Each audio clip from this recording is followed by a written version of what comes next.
Today I'd like to talk to you about a very important event that will affect both tech students as well as faculty and actually people anywhere in the United States as well as around the world. In today's times, the digital age has ushered in a big risk in terms of our security. According to passwordresearch.com, a statistical analysis website that entirely is based off of network security, they've discovered that 31% of the security intrusions within the United States alone are just because of weak passwords.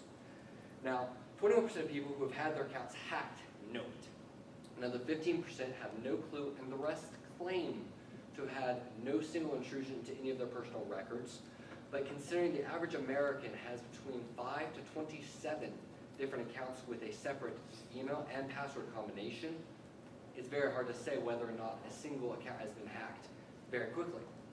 Now, rootkits, which some of you may have mentioned, I discussed earlier presentation from Sony's rootkit that occurred due to DVDs, CDs, and MP3s, has now affected both mobile phones, tablets, computers, just about anything with a wireless connection that can now be exploited. And this is a very big issue because people who have their passwords just saved on a text file on their phone, for example, very, very easily could a wrong app instantly leak that information out. And so, today's world, encryption is becoming more and more popular, but at the same time it's not appreciated and used despite its growing availability. Some of the risks that come from our current system is just the fact that our passwords are fairly easy to guess nowadays. According to the State of California Department of Justice, they say that this is a national standard now, that using a dictionary word and a password is completely obsolete because most programs now that deal with intrusion and penetration testing, such as password cracking software, actually have the entire Webster's Dictionary as well as Urban Dictionary and multiple others integrated within their software, and just runs through and checks each and every word. So using a dictionary word is now useless because it may take a little bit of time to find the word if it's an unusual one such as xylophone, which is actually one of the most rare dictionary words used as a password for obvious reasons. However, it still can be done. Gosney, who is a big science competitor with Forbes magazine, he actually was in charge of one of the projects that developed a very, very powerful password hacking supercomputer. The average computer can do 1 million brute force attempts at a password, meaning if you continually refresh the page, you can retry a password at one location 1 million times. And that's it. Well, this computer can do it 77 million times per second. This was able to crack any password on any Windows XP computer in 6 minutes, which, as we all know, XP is fairly outdated. But regardless, this is a method in 6 minutes could crack a password that at the time was telling people would take years to crack. Also, through the security ledger, they discovered that his computer could actually crack any password that is 8 characters long, whether it be letters, numbers, asterisks, special symbols, words, etc., capital or lowercase, in 6 hours if it was directed at one particular website and one particular username. I don't know about you, I don't like the fact that in 6 minutes or in 6 hours, someone could hack into any account of mine if my password was 8 characters long. Also, a couple websites have used a method called salting for saving your passwords online, which basically means if you typed it in lowercase, it's now capitalized according to their system. If you typed in a 1, it's now a 2. If you typed in a period, it's now an exclamation point. They essentially just shift every letter you typed in, either a capital up or a character over on the keyboard. And that's their method of encrypting your passwords on their system, which is how Sony passwords through PlayStation have been leaked so many times in years past. Now, this machine that Gosney was on the team to develop, it was able to do 348 billion password records per second. It could rip through any password in 5.5 hours, and that's 95 to the 8th possible combinations. That it can do in under a day, just for one computer machine. And it can find any password ever saved on it, whether or not you told your browser to save it or not. Now, NTLM, which is a huge suite of encryption software used by Windows 7, Windows Vista, Windows 8, Windows 8.1, as well as Mac Yosemite, is actually very susceptible to this. It's been made obsolete just because of this machine that came out 3 years ago. And we haven't really made any large-scale difference in terms of individual computers' encryption. So, I come to propose some solutions. The solution I'm here to propose today is a software called Everkey. Now, EveryKey is very cool in my opinion. You guys have seen the Fitbit. You guys have seen Jawbone's Up. You've seen all this wearable technology that's come to light today.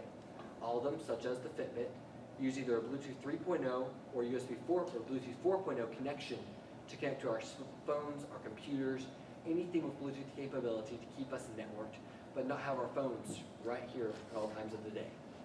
Wearable technology is becoming a staple, such as the iWatch from Apple coming out, such as the Samsung watches. We want things to both detach us from our phones, but keep us connected to the digital world.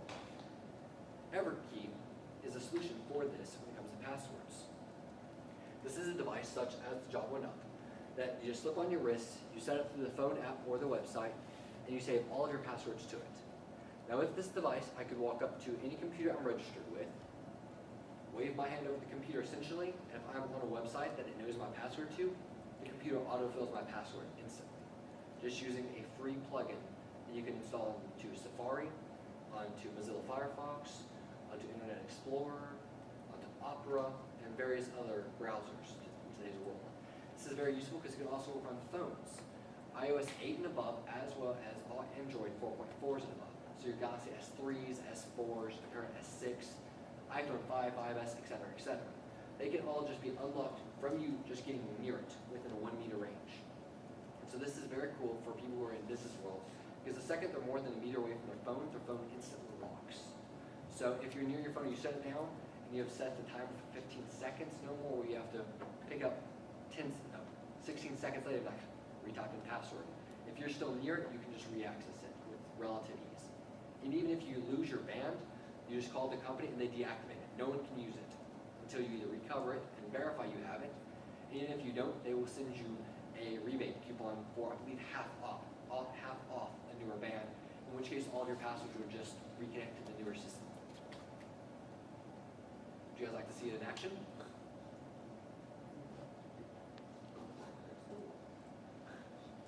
The keys and passwords that you use today keep your life secure, but they're a huge hassle.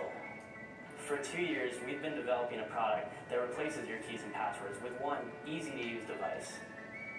Our product removes the stress of forgetting your keys and losing your passwords, while providing even better security than what you have now.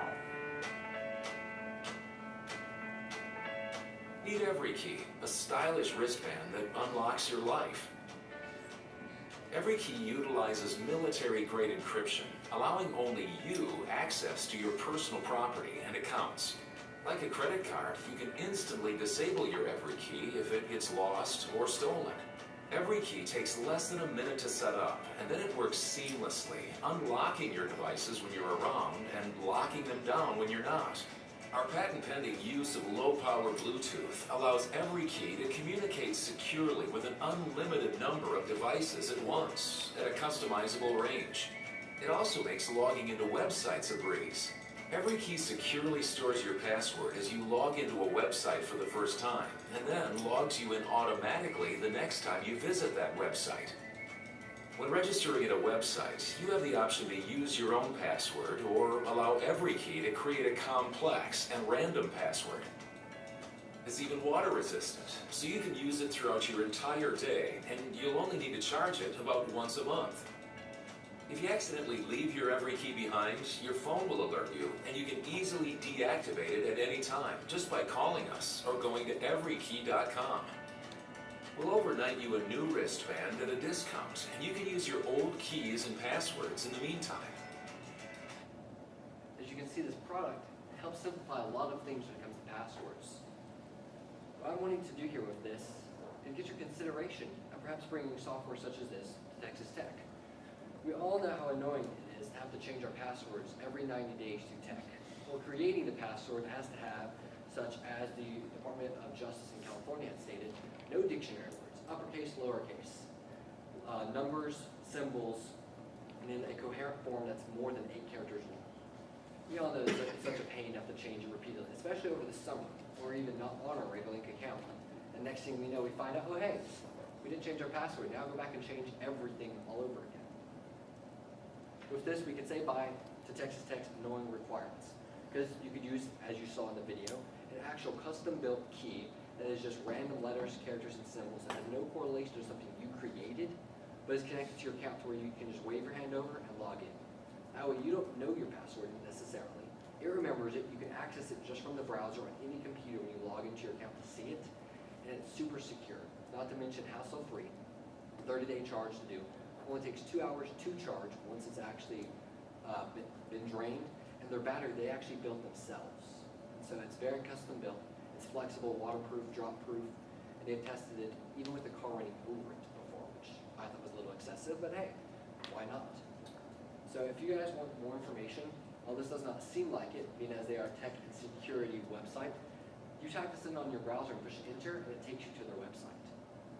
So would you guys like to see any more videos if we have time? I just got the note.